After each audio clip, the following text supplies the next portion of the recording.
So, you must already know about the three branches of government and how they are supposed to have the power balanced between them. But what about the forces outside the government? Is there a way for some people to create an imbalance of power that unfairly gives them more say in the laws that govern us?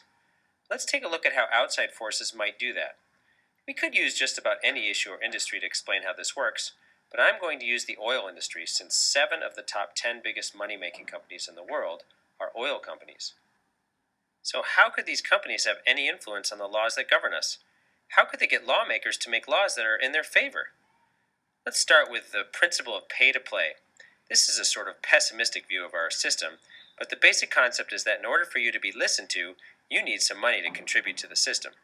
Politicians are very appreciative of getting the needed funds that will help them win re-election, so they are more likely to listen to you if you have given them financial donations to help them get elected. This money is called campaign funds. So how do they let the congressmen and congresswomen who write these laws know what they want the laws to be? You can't just go up to them and say, if you make this law that we like, then we'll give you money. That kind of corruption is too obvious and is illegal, and is called political corruption. This does happen occasionally, but there are plenty of ways to accomplish the same thing indirectly. One thing they can do is hire a lobbyist to do that talking for them. A lobbyist can go to Congress and try to convince congressmen to pass a certain law that helps the oil industry. The lobbyist might say, "Hey, Representative Jones, this law is really good since it will bring jobs to your district and be great for the economy overall, and the oil companies will be really happy you made this a law, and they will be sure to support you with more campaign funds. Don't you think that this law is a good idea? Here, come and eat this expensive dinner with me and we can talk more about it. Isn't it nice to be working so well together and doing the right thing?" Sometimes companies even get a think tank to think up these laws.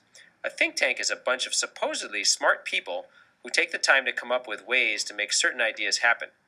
If an oil company is helping to pay for the think tank, then the think tank is probably going to suggest bills that the oil company's friends in Congress may write and vote for. They may even think of things they can throw into the bill to get certain members of Congress to vote for it.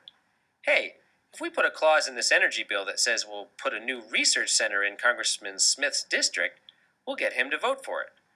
This special part of a bill that specifically says a certain amount of money should go to something very specific in Congressman Smith's district is called an earmark.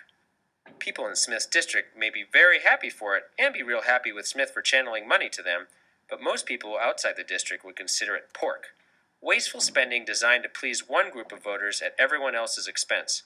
While many people in Congressman Smith's district will like this, most people outside this district will consider it pork, since it is put in there just to help out one district and doesn't have much to do with energy policy, so it's kind of like some extra fat that is not really an essential part of the bill. So what kind of things could they put in a law to help the oil industry? All sorts of things. They could give the oil company tax breaks.